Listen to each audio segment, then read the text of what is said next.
तो इससे मैं मानता हूं कि एक अनुमान जो लगाया गया भारत देश में कि करोड़ों लोगों ने इसमें निवेश किया है, इसमें पैसा अपना लगाया है और लाखों करोड़ रुपए उसमें चले गए हैं। क्या भारत सरकार उन लोगों को बताने की कोशिश कर रही है कि ये अभी सुरक्षित नहीं है, ऐसा पैसा लगा रहे हैं जो आगे उनका नुकसान हो सकता है? हमारा वित्त मंत्रालय इसमें कुछ, जब तक बिल नहीं आता तब तक समझाने की कोशिश कर सकता है ऐसे पैसों में निवेश ना करें, तो इसमें कुछ कर रहे हैं वित्त मंत्रालय? Sir, Honourable Member Neeraj Shekhar ji and also for that matter the member from Odisha, Amar Patnaik ji, had both raised this question. Yes, the bill will come all right. But till then, definitely attempts, and I'm sure also economist Naren Jadhav ji also mentioned that. Through the SEBI, through the RBI, and through once, I think, Government of India, there have been statements issued and also fairly awareness building attempt has been made to say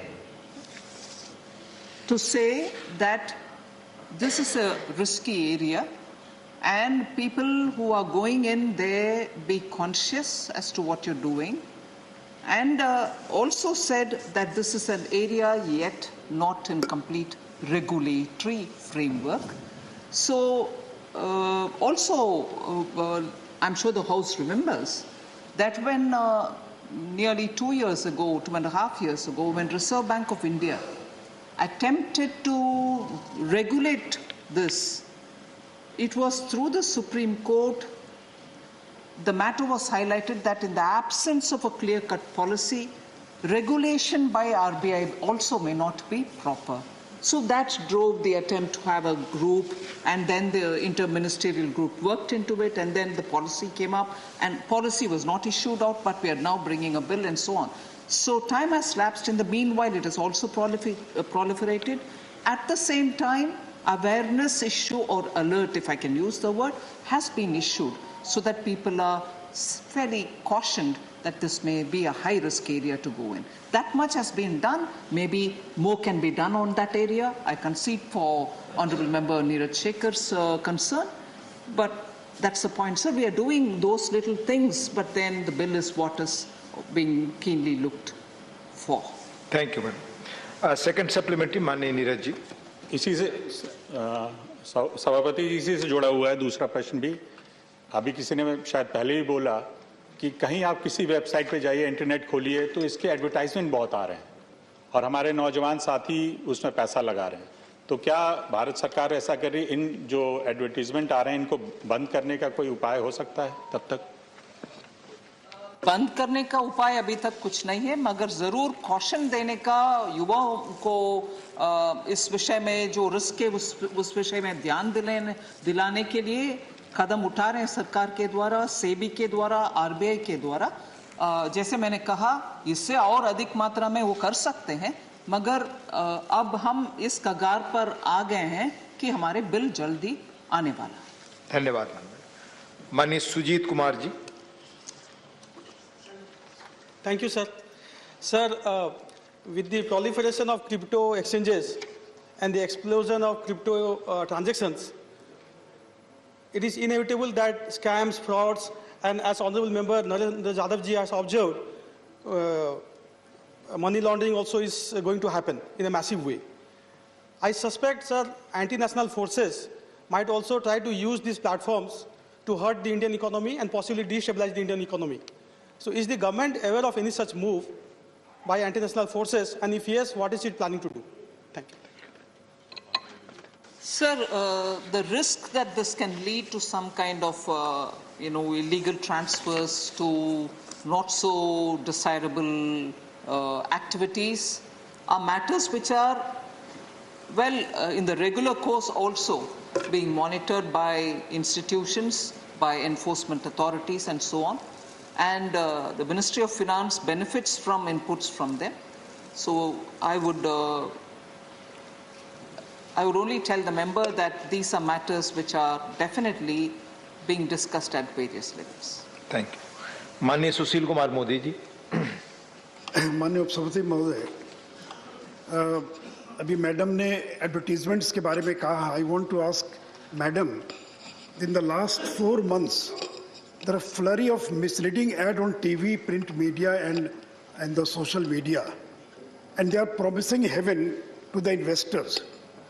And during this World Cup 2020, more than 50 crore was spent by the crypto exchange companies. तो मैं ये जानना चाहता हूँ कि is there any plan to ban such advertisements?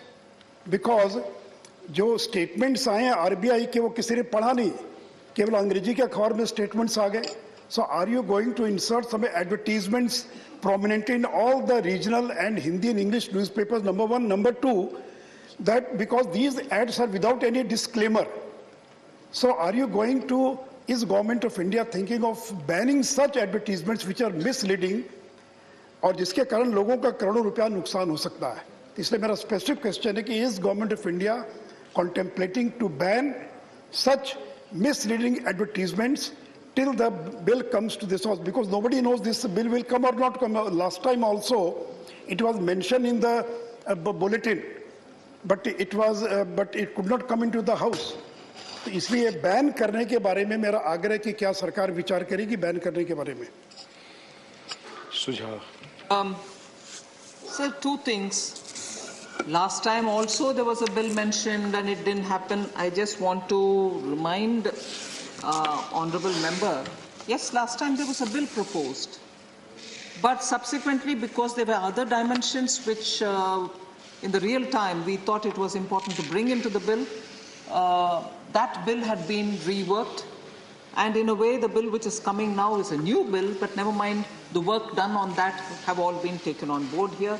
So intent was either we improve that bill or come with a bill which is going to be far more recent. So that intent of getting that bill at that time was there, a genuine intent. And now we are coming up with a new bill, so it's not as if the last time we just put it there, didn't want to come with one, so leading to a suspicion that this time also we are putting a bill, we may not come up with one. No, let me be clear on that the earlier attempt was definitely to come up with a bill which the House can consider. But later, because rapidly a lot of things had to come into play, we had started working on a new bill, and this is the bill which is now being proposed. And this bill is, once the cabinet clears it, it will come here into the House. That is one thing. And second, about the misleading advertisements and about are we banning them? I want to inform the honourable member who's been a finance minister earlier in Bihar. I've also been in very influential and guiding positions in the GST Council, whose advice all of us have benefited from. So I value his question. There are, with the Advertisement Standards Council of India, the ASCI, which governs all advertisements, their guidelines are being studied and the regulations that they have are all being looked into so that we can take, if necessary, some kind of a position or a decision to say how we are going to handle this. I can inform the honourable member that. Thank you. Second supplementary. Sir, my question number 2 was there, whether government is seeking to make a separate legal framework for NFT. It has not been answered in this question, in this answer. So I would like, because I've asked that there should be a separate legal framework for NFT. It should not be a part of Cryptocurrency Act. So is government thinking of separate legal framework for NFT? And number 2, because you've answered in question number 4 in D, so I would like to know how many people have paid income tax on cryptocurrencies and how much tax has been collected. Can the minister tell the House how many people have paid income tax on cryptocurrency, income from the cryptocurrency, and how much tax has been collected? Thank you. So I don't have the ready information on how much tax has been collected on cryptocurrency or how much has been paid on it. And as regards NFT, the non-fungible ones, honourable member desires having a separate legal framework. At this moment, I may not be able to say whether I will give a separate framework or not. But certainly, as I said, all these matters are being discussed. Thank you. Question number 20, Dr. V. Sudashan. Not present. माननीय मंत्री जी. No supplementary. माननीय V. Jayasai Reddy. Sir, the National Institute of Public Finance and Policy has recommended that the 4 key slab rate system of 5%, 12%, 18% and 28% can smoothly be replaced by three-tier slab system of 8, 15 and 30% without causing any loss of revenue to the exchequer. I would like to know from the Honorable Finance Minister what steps are being taken, whether such proposal is being accepted and whether it is advisable to accept such proposal or what is that being contemplated. Thank you. Minister.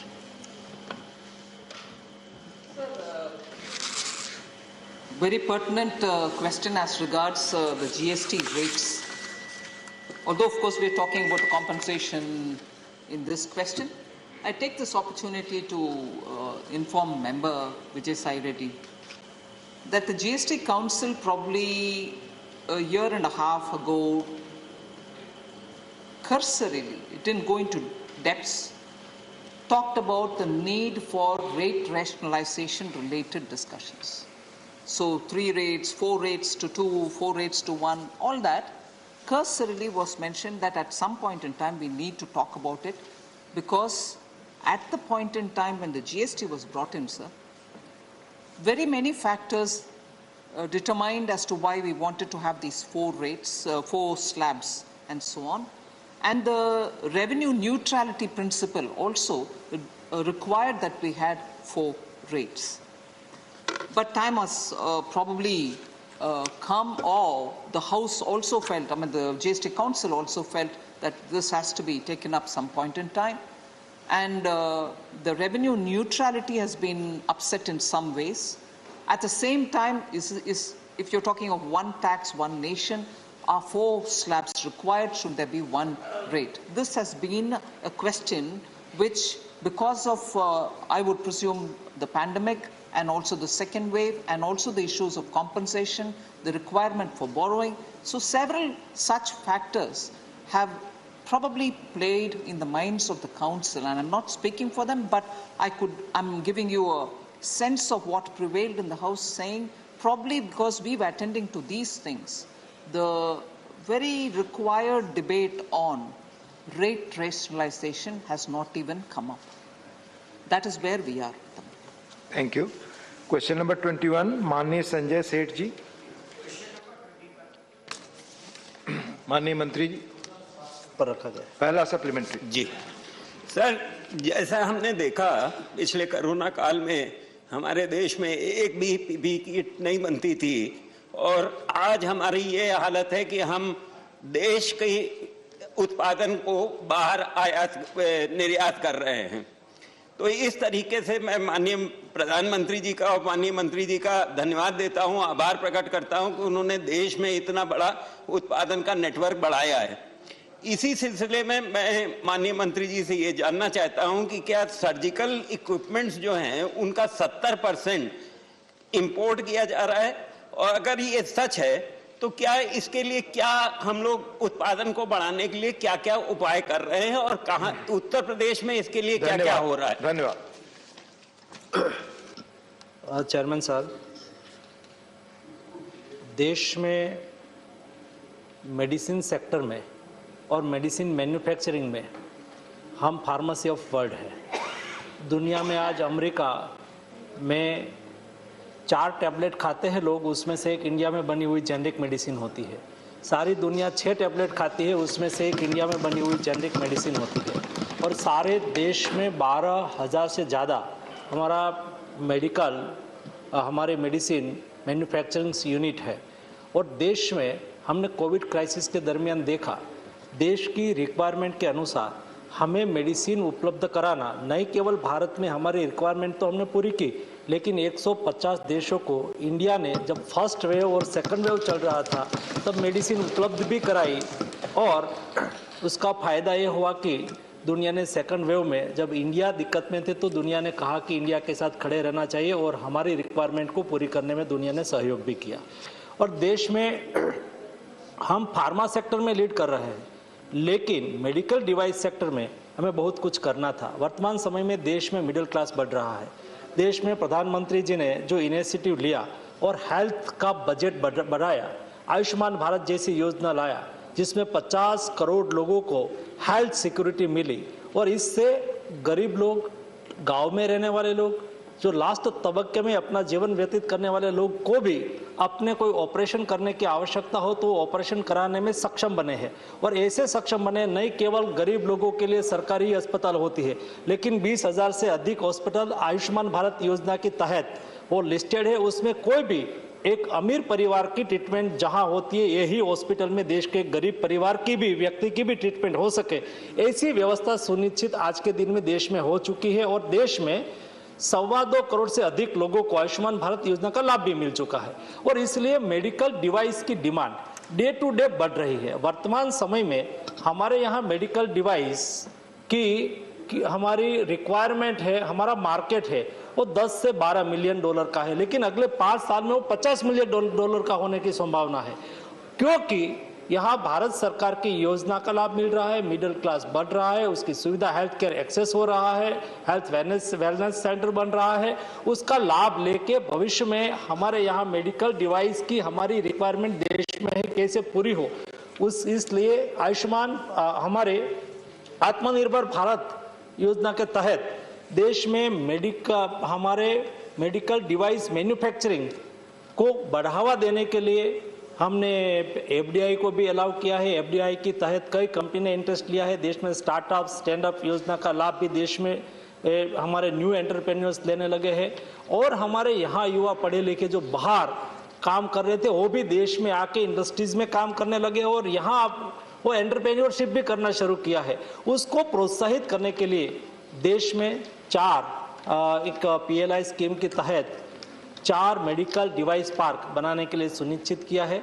माननीय सदस्य उत्तर प्रदेश से है, उत्तर प्रदेश के लिए भी एक medical device park Bharat सरकार ने मंजूर किया है, मध्य प्रदेश में मंजूर किया है, तमिलनाडु में किया है और हिमाचल प्रदेश में 4 मेडिकल डिवाइस पार्क के तहत 100 करोड़ रुपीस भारत सरकार की ओर से स्टेट गवर्नमेंट को दिया जाएगा। जैसे मेडिकल डिवाइस पार्क में जो common facility, common requirement, common testing facility उसमें प्रोवाइड हो सके, उपलब्ध हो सके, इस तरह से मेडिकल डिवाइस इंडस्ट्रीज को प्रोत्साहित करने के लिए इनिशिएटिव भारत सरकार की ओर से लिया गया है। धन्यवाद। दूसरा सप्लीमेंट्री माननीय संजय सेठ। सर धन्यवाद। दूसरा ये है कि सर क्या जो इस डिवाइस पार्क में फैक्ट्रियां लगेंगी उनको कोई छूट देने का भी आप लोगों के यहाँ विचार है, जिससे कि ये लोग और ज्यादा से ज्यादा फैक्ट्रियां लगा सकें? है देश डिवाइस इंडस्ट्रीज को कॉम्पिटिटिव करना, तो सारी दुनिया में क्या प्रैक्टिस है, ये प्रैक्टिस का हमने डिटेल स्टडी किया और सारी दुनिया में एक प्रैक्टिस रही है कि जब कोई भी इंडस्ट्रीज को डेवलप करना है तो एक इंडस्ट्रीज अपने यहाँ कोई रिसर्च यूनिट नहीं स्थापित कर सकता है, या तो मिनिमम उसकी रिक्वायरमेंट है, फैसिलिटी है, टेस्टिंग फैसिलिटी है, स्वयं करे तो बहुत खर्च हो जाता है। लेकिन सारा पार्क के लिए एक ही फैसिलिटी हो और उसका लाभ सभी को हो तो सस्ता भी हो जाता है, उसकी प्रोडक्शन कॉस्ट ऑटोमेटिक डाउन हो जाती है, वो सर्वाइव कर जाता है। ये सारी स्टडी हमने बहुत डिटेल की है और दुनिया में हम कॉम्पिटिशन में कैसे